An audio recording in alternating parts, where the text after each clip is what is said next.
আগামী 3 দিন বাংলাদেশের বিশেষ করে রংপুর, রাজশাহী, ঢাকা, খুলনা, বরিশাল, চট্টগ্রাম, সিলেট এবং ময়মনসিংহ বিভাগের অনেক জায়গায় ব্যাপক বৃষ্টিপাত হবে এবং কোথাও কোথাও ভারী থেকে অতি ভারী বৃষ্টিপাত সংঘটিত হতে পারে। এই কারণে সকল বিভাগের কিছু কিছু জায়গায় ভারী বর্ষণজনিত একটি সতর্কবার্তা রয়েছে, ভারী বর্ষণের একটি সতর্কবার্তা রয়েছে আগামী 72 ঘন্টার জন্য। এবং এই ভারী বর্ষণের কারণে ঢাকা এবং চট্টগ্রাম মহানগরের অনেক জায়গায় অস্থায়ীভাবে জলাবদ্ধতা তৈরি হতে পারে। ভারী বর্ষণজনিত কারণে চট্টগ্রাম বিভাগের পাহাড়ি এলাকায় ভূমিধসের সম্ভাবনা রয়েছে। তাছাড়া এই লঘুচাপ এবং যা পরবর্তীতে সুস্পষ্ট লঘুচাপে পরিণত হয়েছে তার প্রভাবে উত্তর বঙ্গোপসাগর উপকূলীয় এলাকা অস্থায়ীভাবে দমকা বাতাস এবং ঝোড়ো হাওয়া অব্যাহত থাকতে পারে।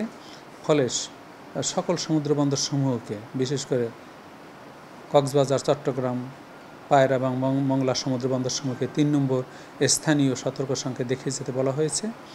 পাশাপাশি আপনার অভ্যন্তরীণ নদীবন্দরকে 1 নম্বর সতর্কতা সংকেত দেখিয়ে যেতে বলা হয়েছে। এবং এই যে বৃষ্টিপাত, এই বৃষ্টিপাত আরও কমপক্ষে 3 দিন ব্যাপী অব্যাহত থাকতে পারে। এরপরে বৃষ্টিপাতের তীব্রতা ক্রমান্বয়ে কমে যাবে। তাপমাত্রা, যেহেতু বৃষ্টি হচ্ছে, তাপমাত্রা সহনশীল মাত্রায় রয়েছে। এ হলো মোটামুটি আবহাওয়ার সর্বশেষ পরিস্থিতি। এখন শরৎ এবং এই বৃষ্টিপাতের পরে তাপমাত্রা আস্তে আস্তে দিনের ডিউরেশন কমে আসবে, রাতের ডিউরেশন বাড়বে, ফলে রাতের তাপমাত্রা কমতে শুরু করবে এবং নভেম্বরের মাঝামাঝি অবস্থায় শীতের আগমনী বার্তা শুরু হবে।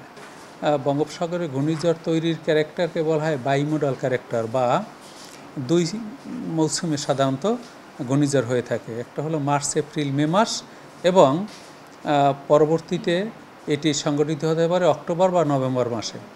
অক্টোবর এবং নভেম্বর মাসে বাংলাদেশে অনেক সময় 1 থেকে 2টি বা কখনো 3টি লঘুচাপ তৈরি হয়।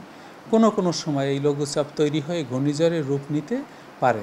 আমাদের দীর্ঘমেয়াদী পূর্বাভাসে আমরা বলেছি যে এই কয়েকটি লঘুচাপ তৈরি হবে এবং তার মধ্যে একটি ঘূর্ণিঝড়ের রূপ নেওয়ার সম্ভাবনা রয়েছে। তবে এই যে লঘুচাপটি তৈরি হয়েছে, এই লঘুচাপটি ঘূর্ণিঝড়ে পরিণত হওয়ার সম্ভাবনা নেই। পরবর্তীতে